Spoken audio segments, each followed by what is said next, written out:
Oh, this is going to be a tough act. My name is David Mai. I'm from First Time Reefer TV, a YouTube channel predominantly based on documenting my journey into the marine aquarium. I was a freshwater guy at heart from the age of 2, and I've been keeping aquariums ever since.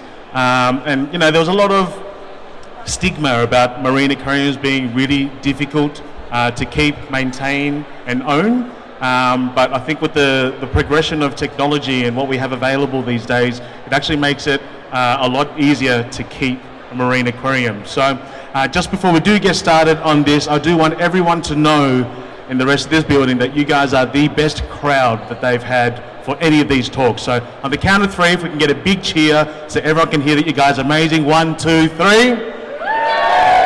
I think we can do a little bit better. Let's go again. 1, 2, 3.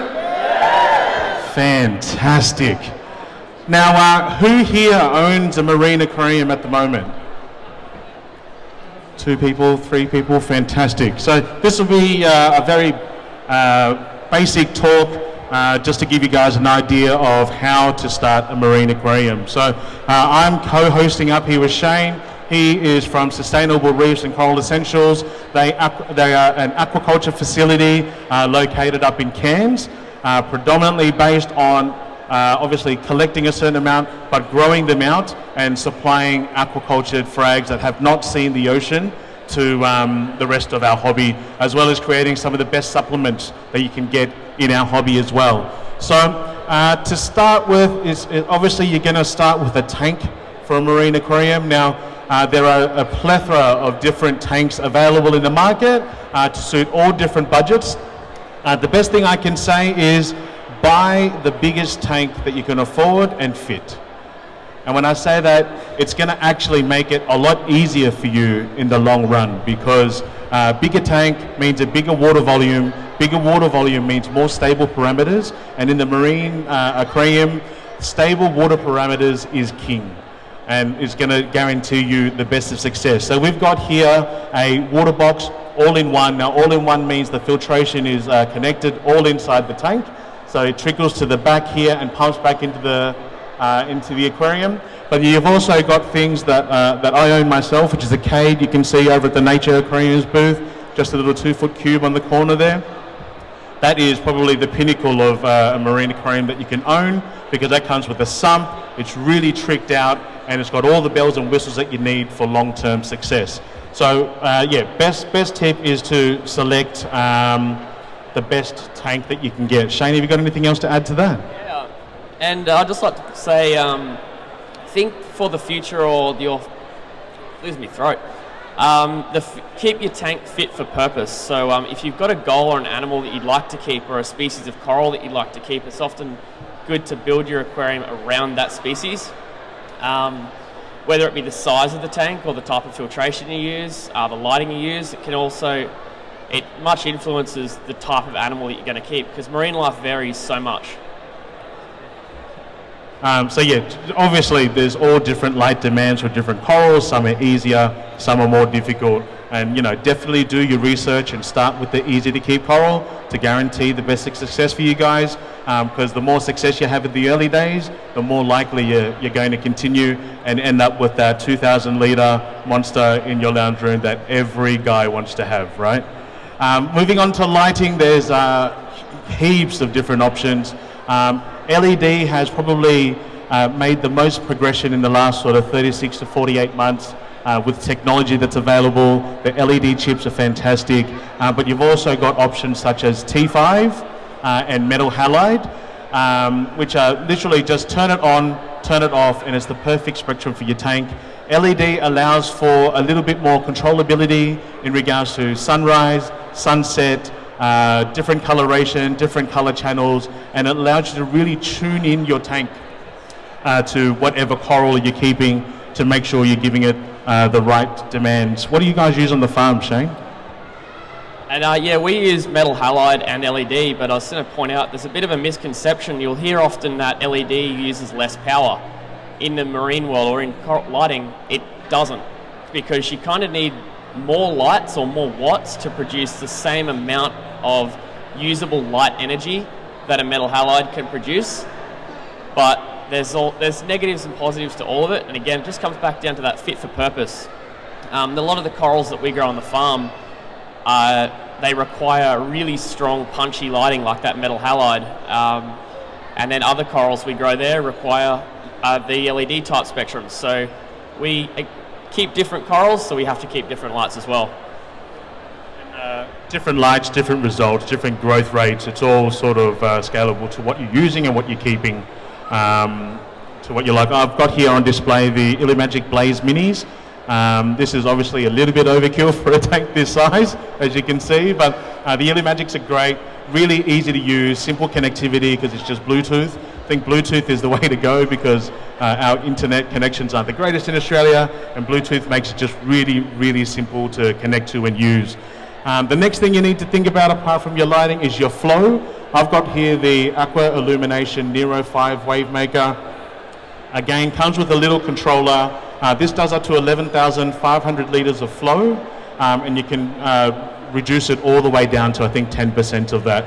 And the whole idea of a wave maker is to produce that wave action in your tank that the coral are used to. It keeps the fresh water flowing across the corals so they can photosynthesize, and it avoids the build-up of detritus in your tank, because one of the biggest killers in a marine tank is having dead spots where detritus can build up and essentially just really putting your water parameters out and not keeping your tank clean. And I'd like to say too, flow and your filtration are directly linked. So in a freshwater sort of realm, you'll be typically using a canister filter or sponge filters.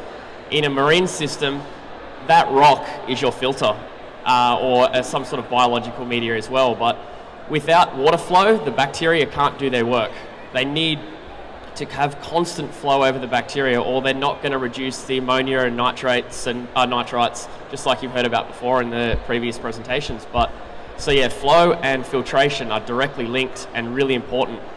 And the filtration that we've grabbed for this, it's not cycled, but this is Carob Sea Life Rock. It actually comes with pre-spored bacteria. As soon as it gets wet, it activates and starts cycling your tank.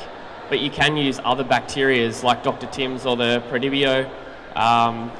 There's a heap out there, but you need to cycle your tank with that bacteria and start the process going.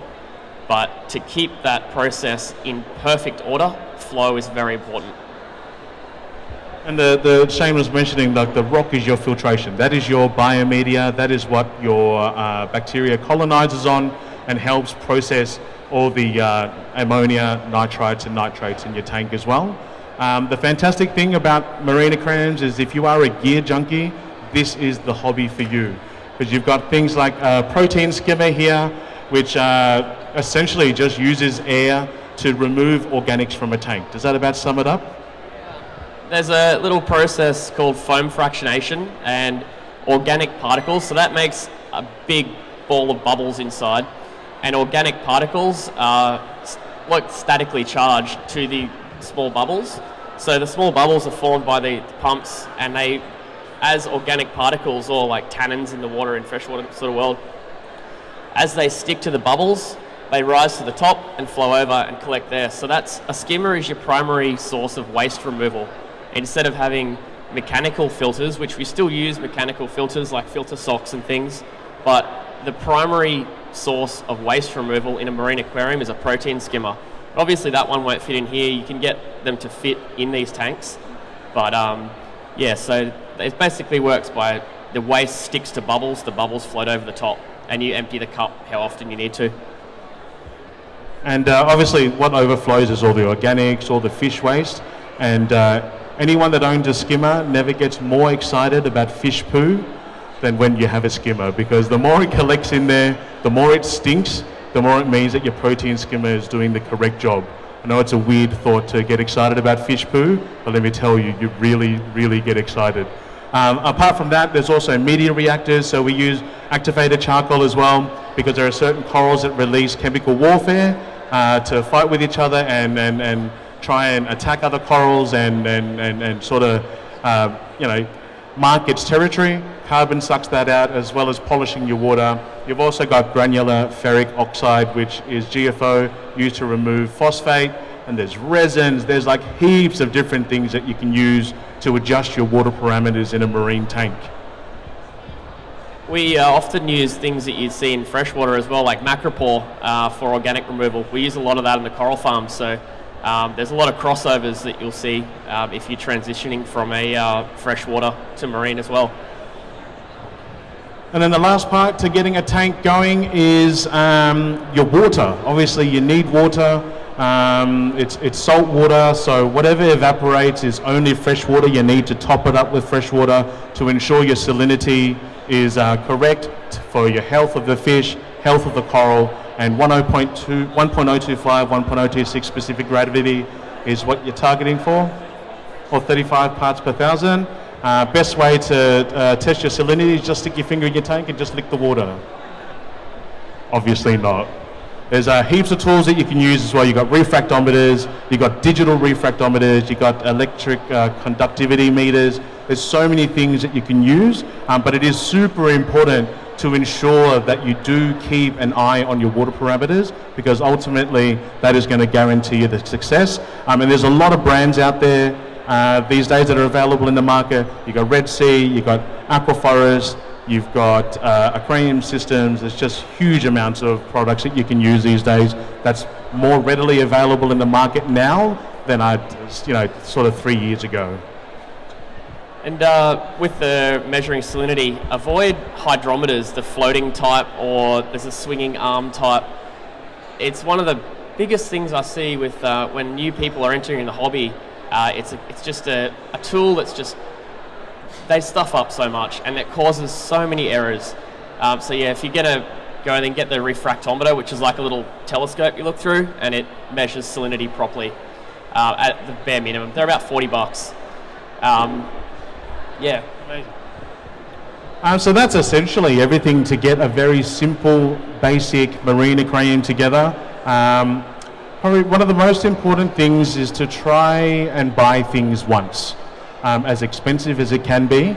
Purchasing the product once that's suited to the job, a quality product that's going to last for the long run, that's easily upgradable to your next tank.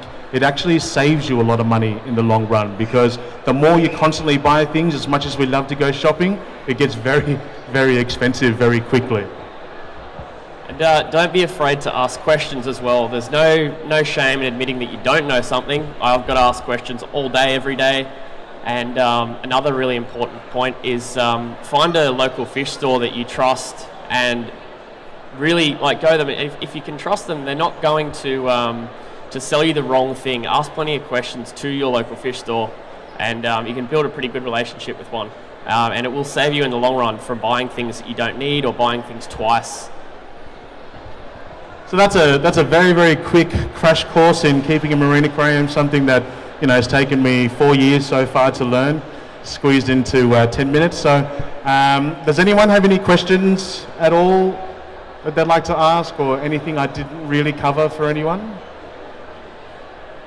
We're all pretty good. If you guys want to see any of these products, they're obviously all available in the booths here. I highly recommend all the products that I've got on this table here. But Shane, have you got anything else to say before we sign out? One more quick thing. Impulse buys is another thing.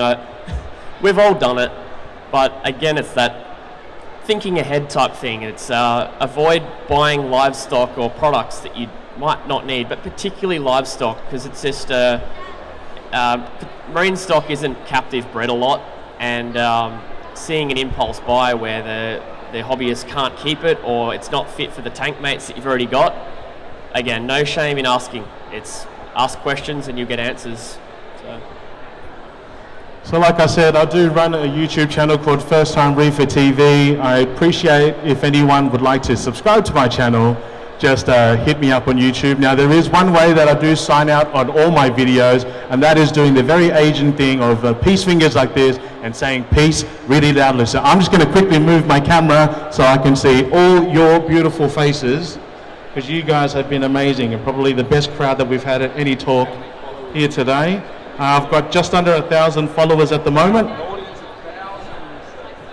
I'm not quite as big as Marcus, which is the Reef Nerd YouTube channel over there. He is amazing. He goes really in depth into products because he's smarter than me, and he goes like to that extra mile to make sure that you guys understand everything A to Z of the product. So first time Reefer TV, Reef Nerd over there. We've got Shane from Sustainable Roofs and Coral Essentials. Shane, we're going to jump over here and jump in with the peeps. So on 3, I need everyone to say peace. Do we understand that? It's pretty simple. It's very Asian, I know, but I'm Asian, so I can do that, right? So thank you so much for joining me on this talk, guys. Feel free to like, comment, share, and subscribe to this YouTube channel. And my friends, until next time, 1, 2, 3, peace. Thank you so much, guys.